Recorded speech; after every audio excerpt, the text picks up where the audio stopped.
জলপাইগুড়ির দক্ষিণ বেরুবাড়ির দিকে আমরা নজর রাখবো, তার কারণ জমি জট সেখানে। বাংলাদেশ সীমান্ত সংলগ্ন দক্ষিণ বেরুবাড়ি ভারতের নাগরিক হলেও জমি মালিকানা থেকে বঞ্চিত। জমির কাগজপত্র হস্তান্তর হয়নি, সে কারণেই বঞ্চিত তারা। আর এদেশে সীমান্ত পারে বঞ্চিত এরকম কত মানুষ আছে জানেন? ৮,০০০-এরও বেশি মানুষ। নিরাপত্তা নিয়ে তারা উদ্বিগ্ন। সীমান্ত পারের বাসিন্দারা নিরাপত্তার অভাব বোধ করেন। সমস্যা সমাধানে দ্রুত পদক্ষেপের আশ্বাস দিয়েছেন সাংসদ। আরো বিস্তারিত এই বিষয়ে জানাতে পারবে শান্তনু রয়েছে আমার সঙ্গে। শান্তনু, এই জমি জট কাটবে কবে?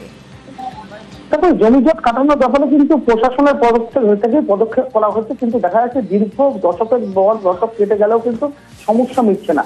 প্রশাসন একাধিকবার বৈঠক করেছে বিভিন্ন ভাবে, কারণ এই যে জমিগুলো রয়েছে, বিশেষ করে 6টি গ্রাম বিতর্কিত গ্রাম ছিল অ্যাডভান্স ল্যান্ড, সেটা 2015 সালে যখন সীমান্ত চুক্তি হয় দু দেশের মধ্যে, তখন কিন্তু দেখা যায় 5টি গ্রাম কিন্তু ভারতের ভূখণ্ডের মধ্যে চলে আসে, কিন্তু তাদের যে প্রয়োজনীয় কাগজপত্র সেটা কিন্তু 15 সালের পরবর্তীতে যেটা হস্তান্তর হওয়ার কথা ছিল সেটা কিন্তু ভারতের হাতে, অর্থাৎ এই নাগরিকরা পাননি।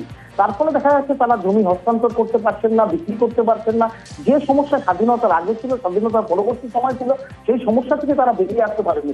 এখন বর্তমানে যে সমস্যা তৈরি হয়েছে সেটি হচ্ছে বাংলাদেশের যে বর্তমান পরিস্থিতি। প্রায় 1 বছর ধরে যে সমস্যা চলছে বাংলাদেশে, তাতে নিরাপত্তাহীনতায় বোধ করছেন এলাকার বাসিন্দারা। বিএসএফ চাইছেন 41 কিলোমিটার এই এলাকার মধ্যে 19 কিলোমিটার এলাকা এখনো কাঁটাতার বসানো যায়নি। দ্রুত সেই কাঁটাতার বসিয়ে সীমান্তকে আরো বেশি সুরক্ষিত করতে, কিন্তু স্থানীয় মানুষরাও চাইছেন তাদের জমি দিয়ে দিতে, এবং জমি দেওয়ার জন্য তারা বিএসএফ এর সাথে বৈঠক করে যে যার মতন করে জমি বিএসএফ কে হাতে দিয়েছেন, কিন্তু সে তার কাগজপত্র পাচ্ছে না বিএসএফ। আর তার ফলে বিএসএফ কিন্তু কাজ শুরু করতে পারছে না।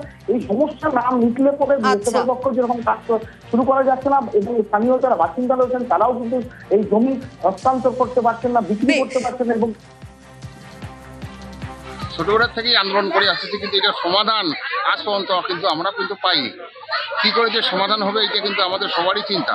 আমাদের এখানকার পরিস্থিতি ভয়াবহ।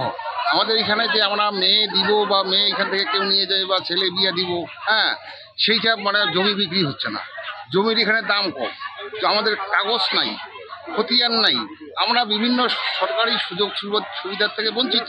এমএলএ সাহেবও আমাদের কথা দিয়ে গেছে যে এটা কি করে কি করা যায়, আমি অবশ্যই দেখবো। আপনারা সঙ্গে থাকেন, তো আন্দোলন যদি করতে হয় সে আন্দোলন করতে হবে।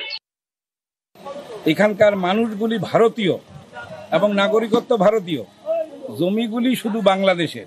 এখানে কোনো রকম কোনো জমি রেজিস্ট্রি হয় না, এবং জমি রেজিস্ট্রি বন্ধ, কেনাবেচা বন্ধ, যার জন্য এখানকার প্রায় 8,000 মানুষ আজকে সরকারি সুযোগ সুবিধার থেকে বঞ্চিত। এবং সবচেয়ে বড় যেটা সমস্যা, যেটা হচ্ছে তারকাটার বেড়া বর্ডার রোড। আজকে এই জায়গায় যেহেতু কাগজ নেই, এই কাগজ না থাকার জন্য এই এলাকার মানুষগুলি কোনো ক্ষতিপূরণ পাবে না। পশ্চিমবঙ্গ সরকারের ভূমি সংস্কারকে একটা যদি চিঠি দেয় তাহলে আরও একটু তৎপরতা বাড়ে।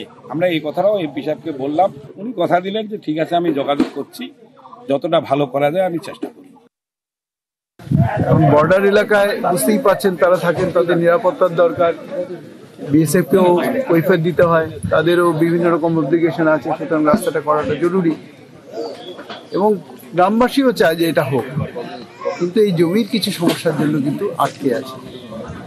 তাই আমি এখানে এসেছি যে সমস্যাটা কি নিজে সরেজমিনে দেখে, এবং যারা যারা আধিকারিক এবং যারা এর দায়িত্বে আছে তাদের সবার সাথে, সমস্ত স্টেক হোল্ডারের সাথে কথা বলে যাতে এটা সমাধান করা যায়, তারই একটা চেষ্টা করতে হবে।